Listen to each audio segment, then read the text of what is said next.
All rise and welcome. The 36th District Court in the state of Michigan is now in session with the Honorable Chief Judge William C. McConaughey presiding.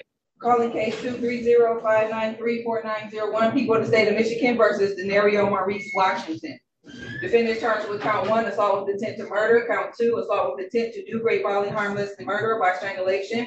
Count 3, weapons, firearms, discharge in or at a building causing injury. Count 4, weapons carrying concealed. Count 5, assault with a dangerous weapon, felonious assault. Count 6 through count 9, weapons, felony, firearm. Today is the date and time for a bond redetermination hearing. Argument.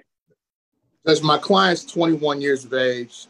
He's a lifelong resident of this area, Judge. Doesn't have any kids, lives with his mother here. Judge, he does have I believe a pending non-assaultive matter that he's on probation for. Judge, $1 million, Judge, to me is excessive. One, when you're charged with AWIM, GBH, and FA, I call it the gumbo charge, when you just throw it out there and try to make one thing stick. You really don't know everything. You don't have all the information. You have some contradicted evidence, possibly. I'm asking the court, Judge, based on the fact I don't see an assaultive history. He's young, though. He is young. To consider a reduction in bond. I'm asking the court, GPS tether and house arrest, Judge, I do think is important because he's not working right now. There's no need for him to be out. But I am asking, Judge, for a reduction to a high personal bond with those conditions, Your Honor. Okay. Argument. Short one, prosecutor, short one. You got it. Judge, respectfully, and with all due respect, Mr. Reagan, he does have an assaultive past. He's on probation for a DV charge that was deferred under HIDA earlier this year. His ongoing case has to do with firearms, condition being no weapons. He is he's 21 years old, Judge. He has a lot going on. And then he's a suspect in 5 ongoing investigations for shootings. And that has to do with the fact that the casings that were found in this incident match the same casings that were found in those incidents as well. And then we have, Judge, the surveillance that has multiple camera views of the defendant allegedly having a firearm, and then the flashes that appear right by his person, and then he ends up fleeing, Judge. So with all due respect, this was my case. Actually, it was the Honorable Magistrate White who was sitting in, who gave the $1 million. It may be high, Judge, but based on the totality of everything, we feel it's appropriate. Judge, let me just say this briefly, and I want to get the last word. So, Judge, when you talk about adding gravy to the dress, having matching shell casings, Judge, at a scene to other locations, that's not called being a suspect. That's called being a defendant. And he's not a defendant in anything else, Judge. And I just want to be clear. In this particular case, Judge, they talked about at the arraignment about how there's video that this gentleman was caught on camera doing this. There's no video of that, Judge. We have video that shows him possibly there. No video of him shooting anybody. No video of him shooting anything. Even the complaining witness, Judge, did not want to do a photo lineup because the complaining witness said that I can't identify the person that did this, Judge. And I think that a lot of this was portrayed as though there was a lot of video of my client shooting someone when there's no video of him shooting anyone anywhere, Judge. And I think that's important too. And I think how you portray this case and how you put it out there makes a difference, Judge. And when you say that, hey, there's video of this whole thing that happened, and it's not video of this whole thing that happened. Because it didn't happen. It might have video of him being there, but it was no video of my client shooting anyone. Then the complainant cannot identify my client. Didn't even want to do a lineup. The police said, hey, let's do a lineup. Complainant said, no, I didn't get I don't know what he looks like. I don't want to do a lineup. There are a lot of things here, Judge, that I think are going to be important in my client's defense. I think $1 million is excessive. And I think, we talk about somebody being a suspect. Well, that's crazy, Judge. Either you're defendant or you're not a defendant. And my client's not a defendant. Yeah, he had a misdemeanor DV. Yeah, he had, under HIDA. But, Judge, I don't want the court to look at this as though my client is caught on video shooting someone because he's not. And that's fact, Judge. Court having heard the arguments of counsel, court finds that the $1 million bond is an unaffordable bond. And in order to have an unaffordable bond, the court must have a finding of danger to the community or to the complaining witness or a flight risk. Court does find that these allegations pose a danger to the community. Court does find that $1 million is even though it's unaffordable, is also excessive in this matter. Court is going to reduce the bond to $1 million, 10%, with house arrest, and the conditions for leaving the house would be court appearances and medical appointments only. Thank you. Now, may I talk, please? Sure. Hello? Go ahead. Yeah, I just wanted to let you know, like, $1 million at 10% is still kind of like a high bond or whatever. Like, it is a high bond. It is. I was going to ask you, can I get a personal? I was just hanging around the road with friends. Your counsel's already made the argument for a personal bond with house arrest. That argument is rejected based on someone being shot in the chest allegedly while urinating. So kind of not in a position where they're a threat to anyone. The fact that there allegedly is some video of you being around. There is no, your counsel is absolutely correct. There's no video of you like shooting anyone. That's why the bond was not kept at $1 million. But the court finds that a danger is present, and with these allegations, and your counsel did make a great argument of why it should be a personal bond, but the court has rejected it. But the court did reduce the bond 90% based on a few factors. And the court does recognize that $100,000 cash is still unaffordable, but it is based in these fact patterns, and an unaffordable bond is appropriate. Mr. Reagan, you need new material. All right. Omni Smooth, calling case 230-593-9701. People of the state of Michigan versus Omni Janai Smith. Defendant charged with 1 count of assault with a dangerous weapon, felonious assault. Defendant is labeled as a vigil offender for second offense notice. Today is the date and time for a bond redetermination hearing. Judge, good morning. Steve Vincent for the people. Judge, may it please the court, Smith. Say it again, Mr. Reagan. I said, Your Honor, I apologize. Philip Reagan on behalf of Omni Smith. And Ms. Smith's current bond is $15,000, 10%. Correct, Your Honor. Ma'am, state your name for the record. Omni Smith. Argument. Judge, Ms. Smith is 27 years old, no assaultive history, Judge. She does have a prior possession case from 2018. She lives alone in the city. She's looking for work right now, Judge. She doesn't have any kids. $1,500, Judge, is something that is unaffordable to her. May not be for someone else, Judge, but no contact obviously is the provision.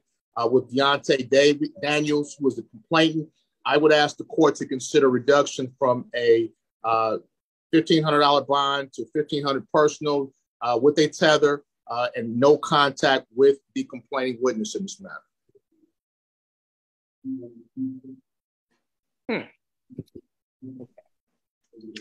I haven't asked this. I haven't been confused like this in a while, Mr. Reagan. So I'll ask my questions. Just so I'm clear, allegedly, the defendant wanted some snacks and was not afforded the opportunity to have said snacks. So she broke out a window or windows, left, allegedly came back, threw a substance through the windows, then allegedly stabbed the complaining witness. Well, Judge, I note that I'm just making sure that's is that the allegations of a break of windows, a throwing of substance through said windows, and then a stabbing based on the lack of snacks?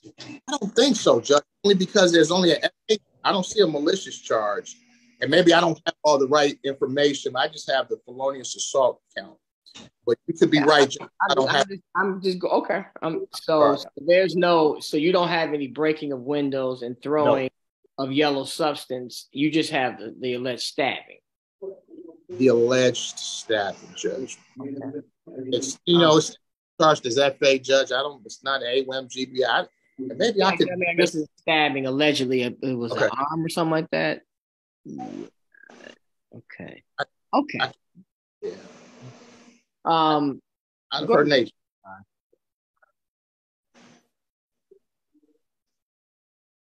Ms. Prosecutor. Respectfully, Judge, God forbid it was just snack. I mean, what happens when it's more than just snacks?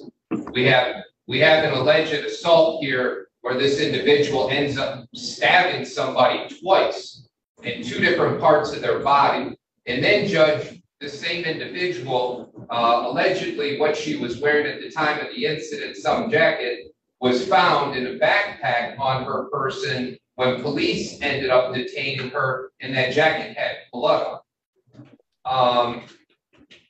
Judge, respectfully, I think this bond is quite conservative. Mr. Reagan and I see this differently. $1,500 for a stabbing, I think is quite light. So with that, Judge, we respectfully ask you just to keep that bond. Judge, what I see one count of felonious assault, which is a maximum 4-year felony. What I see is if she's convicted, she's probably going to get probation. What I see, Judge, is that she's probably not going to do a day really in jail than what she's already done the last few days. So that's kind of what I see, Judge. And I'm not trying to downplay the allegation, but she's not charged with AWIM, GBH, only a FA. That's it. And the bond again was set at $1,500, Judge, which somebody it could have been easily paid. She should be at home right now, Judge. It's not a high bond, but for her, it's excessive. I guess, Mr. Reagan, and we won't spend too much more time on it. I guess where I'm concerned is if allegedly you stab someone over snacks, that it that does show that there could be a danger. I mean, trying to adopt the prosecutor's argument, what if this would have been a little bit, maybe over the rent money, or maybe over the car note, or I don't know, or disrespect. I mean, but the snacks and the blood on car. I mean, I don't even want to get in the blood. I don't want to get in, but just I mean, the allegation makes me think that there is a danger that a person could snap over something so menial.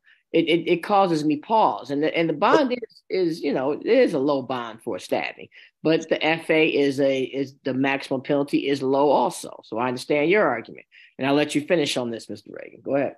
You probably are one of the most brilliant legal minds that I know, Judge, and you understand how the Wayne County prosecutor a lot of times looks at this, looks at the investigation report, asks questions, does things before they actually charge, Judge. Now, I don't know if it was just snacks. It could be a little more than that, Judge, but obviously in the report, they put certain things to make it a little more spicier, to make it, seem a certain way. But at the end of the day, they said, you know what? FA, that's it. That's all we have. We don't have all this other stuff. We have an FA.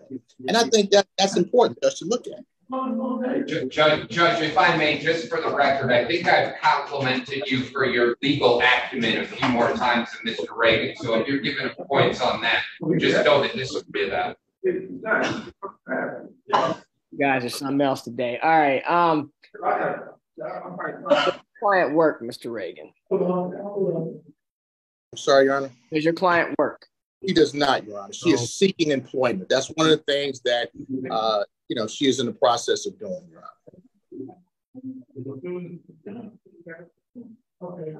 The only thing, Judge, I see is the precedent that would be set if you can allegedly stab somebody, whatever it was over, snacks, disrespect, rent money, whatever, the price of getting your lawn cut, and then we can just afford that individual the opportunity then to just kind of go right back out. I mean, this is assaultive, and she did show a level of dangerousness by reacting the way she did. So, Your Honor, I'll leave it at that. I appreciate you letting me get in that final word, but respectfully, we'd just be asking you to continue that $1,500.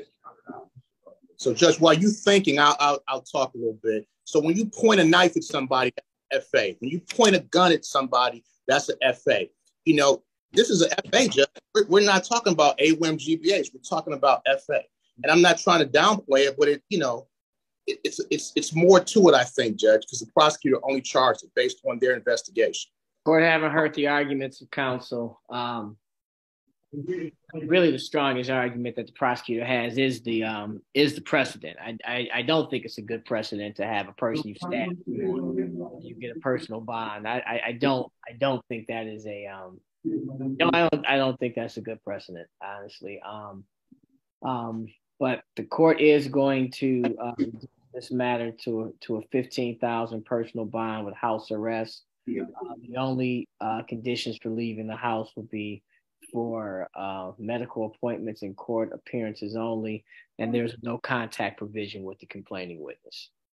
Thank you, Your Honor. Thank you for listening, Judge. May I have the next person at Wayne County Jail, please? Madam Clerk, Yes, sir. I was asking her a question. Do you understand what just happened, Ms. Smith? No. I can tell, but you have a personal bond. Mm-hmm. And you are placed under on a GPS tether house arrest, meaning that you will get out, but you will be under house arrest. You will not be able to leave your house unless you are going for medical appointments or court appointments only. Do you understand? Yes. So how about work? Oh, What work? what work? Where do you work right now? No, I'm saying like if I get a job, so I can. No, right. That's okay. Okay, we're gonna look. We'll look at it like this. If you had a job, that was an argument that maybe be able to have. But you're not gonna be out seeking employment now. Okay. Because I'm pushing the envelope by giving you a personal bond right now. So you're gonna have to be at home. Okay. Thank you. And no contact, obviously, with the complaining witness. Do you understand that? Yes. Thank you. You're welcome. All right. Thank you. Calling case 230-593-8001, People of the State of Michigan versus Anthony McKinney. Defendant charged with count 1, assault with intent to do great bodily harm less than murder by strangulation. Count 2, assault with a dangerous weapon, felonious assault. Defendant is labeled as an habitual offender, fourth offense notice. Today is the date and time for a bond redetermination hearing. What is Mr. McKinney's bond? $50,000 cash or surety, Judge. Argument. Judge, so this is a matter, Judge, that kind of built up over a little bit of time. I would note that McKinney is 61. He does have some priors, Judge, but his priors are pretty much like taking things, not really assaultive in nature. My client's employed at F. George, Coney Island. He also does DoorDash. Now, he does know the complaining witness, Judge, because my client previously was actually assaulted by the complaining witness. My client called the police twice. They never came. Complainant kept threatening to kill my client.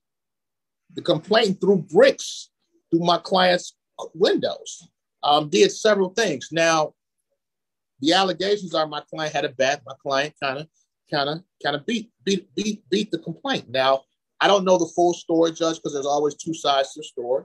But I know my client was the one that got charged. Possibly if the police had responded early, maybe the complainant would be the one charged.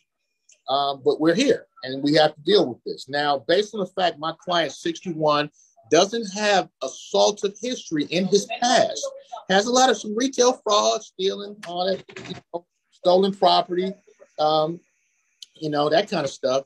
I'm asking the court on this particular situation, at 61, he's coming out, this is a banger here, Judge, to consider, he has 3 kids, works, to consider a $50,000 personal GPS tether, and no contact. He doesn't want to have contact with the complainant. He, my client, Judge, and quite honestly said, hey, I was attacked. I'm tired of being attacked by this guy. I'm tired of this guy threatening to kill me. And, some things might have got a little bit out of order. We're here, Judge. So I'm asking for reduction. So I'm just making sure I'm clear. So are you saying that I should lower the bond based on that the defendant was defending himself with a bat? No. I am actually confused right now. What are we saying? What I'm saying, Judge, is that this is not a situation where my client went out, sought this individual, got upset with this individual, and just started beating this individual with a bat. This is a case where there was some mutual interactions previously, and I'm not saying that it was a instant self-defense. I'm not saying that, Judge. I'm just saying it's a lot more to the story than my client just hitting someone or having another person jump them with a baseball bat. When your life is threatened by a person constantly, a person then assaults you, and then you see that person again, it's like you kind of, I don't know if something goes off, it triggers you, but and that this is a situation I think is similar to that, Judge. And again, he's 61. This is not in his nature. This is not something he does, not something he's ever done, Judge, to my knowledge. But based on the interaction with Mr. Russo previously and all the things they've been dealing with going back and forth, this is the alleged outcome of what happened, Judge. And not trying to, say that my client was necessarily right per se, but it is what it is, Judge. And he's going to have his day in court. I just don't think he should have to sit in jail when, at the end of the day, at worst, Judge, he may get an FA and may get some probate, maybe. I don't know. But I just know that he's not trying to have contact with Mr. Russo. My client, I don't think, is a threat to the community. He doesn't go out searching for people trying to commit assaults. This was an isolated incident based on a scenario that happened between the complainant and defendant, based on my client being assaulted by the. One last question. I'm sorry, I don't want to belabor this too much, but just on to, we'll adopt your, that Mr. McKinney's not a danger to the community, okay? Because this is what he does. He has but how do we know that if he sees Mr. whatever, whoever this guy is, he sees him at a White Castle's, that, he won't just, that it seems that the risk or the danger to the complainant is still out there because of this ongoing beef, because of allegedly what the complainant has done to him in the past and the threats. Like, how do we know that he won't be triggered or snapped if he sees him at the Five Guys or the? That's a question, and let me just answer the question in this manner. It's called a green jumpsuit, Judge. It's called having your lips taken away from you. It's called sleeping on a little cot around other grown men. It's called having to be away from home and having to deal with people when you wake up hovering over you. You don't want to do that, Judge. And prior to this, he had that. He understands now that there are consequences to things that happen. And Mr. McKinney is 61. He doesn't want to be in a Wayne County jail over some nonsense, and I think, Judge, that if he was to see Mr. Russo, he'd go the other way. But I don't think he's going to see him, Judge, because he doesn't want to see him. He understands, and he's been laying in that bed thinking all weekend about how I got here and why I'm here, and I don't want to be here, Judge. All right, Mr. Prosecutor. Judge, I'm going to be really brief, but I'm going to start out by saying that I think Mr. Reagan is probably one of the best defense attorneys, and I feel privileged and honored to be able to make arguments against him on a daily basis. Let's clap it up. Let's just clap it up. Sorry, Judge. All right, with all that. Okay. All right, continue, sir. Continue. Now, Judge, with all of that being said, every single defendant that comes in here is fortunate to have Mr. Reagan represent him in these matters. I think what he said in this was the biggest understatement that I've heard him say in quite some time. I think the quoting was, he kind of beat him up. He kind of beat him up. Now, let's just look at this. He kind of beat him up. The guy may not even live. He's still not out of the clear. This defendant ended up beating an individual to the point of unconsciousness with a bat, where allegedly his brains were coming out of his head. So he didn't stop until he was unconscious. That was people. He ended up prior to that calling somebody while he was beating him with the bat. Actually, it's more like that. He was beating him with the bat. The other guy was punching the guy. So this is one of those things where if Mr. Reagan says, you know what, this is kind of something, that just happened, and each party's going to walk the other way. Unfortunately, the victim can't walk the other way, right? because he was beaten with a bat to the point of unconsciousness. So, Your Honor, this was my case in arraignments. I think it was severely undercharged. I think you can make a reasonable, justifiable argument if you're using a bat to beat somebody to the point of unconsciousness, that potentially could be charged as an AWIM. But I was cognizant of the fact this was charged as a GBH. That's why I was considerate of what I asked for. I asked for $50,000. I got $50,000. But Judge, just know, I told Magistrate, I believe it was Magistrate White this, I thought this was undercharged. If it was charged differently, I would have asked for 5 times as much. So with all of that being said, I do appreciate Mr. Reagan's argument, but I do find this defendant a clear danger. We're just asking Your Honor respectfully to continue that. Judge, it was charged the way it was charged. Now, I wasn't charged AWIM. It wasn't charged that. It was charged the way it was charged, regardless of what, you know, Brother Counsel may think, Judge. And I wasn't there. I know Brother Counsel wasn't there. But I do note that the report talks about a motive. It talks about, you know, ongoing issues between my client and the complaining witness. Now, when you're threatened and somebody threatens to kill you, and they said they're going to take your life, and they approach you and they actually assault you, and I'm just saying, Judge, my client was assaulted. I mean, I don't know how people react. I don't know how I would react in a situation. I'm not saying this is a situation that my client was 100% right. I don't know. I know he's 61. This is out of nation for him. There's more to this story, Judge. There's more to it than just an investigator or saying my client hit somebody with a bat. It's more to it than that. And, you know, and I want the court to understand that this is not a man that has done this previously. He doesn't go looking for trouble. And Judge, if you tell him to stay in the house and be on house arrest, he'll do so. He won't go near this man. The arguments of counsel. The court has to take into account the injuries.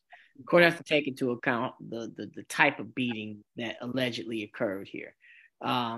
In setting the bond. The court is cognizant that the defendant's age, and age would normally be taken into account to a high degree, but he allegedly committed this offense at the age of 61 with a bat and with nephew and the phone call, and to get the nephew there to allegedly beat Chuck's ass or whatever the guy's name is. And so when you take all that into account, the court does find that Mr. McKinney, even at the age of 61, poses a danger to the complaining witness. And the question is, if a cash bond is not warranted with this type of alleged beating, when can you give a cash bond? Court finds that the $50,000 cash bond is unaffordable. Court finds that an unaffordable bond is appropriate in this. Court is going to reduce the bond to $25,000 cash with house arrest and no contact provision. Thank you very much. Thank you, Judge. Thank you, Judge. I couldn't hold it back any longer, Your Honor. I apologize. I couldn't hold it back any longer. Those are some factors that we might have needed to know, because I didn't quite understand what was happening. So, I know Mr. Reagan doesn't do it intentionally, but come on, man. Don't serve that one up to me. Those are some factors, right? Yeah. All right. All right. Okay. Let's see what he comes. Yes, sir.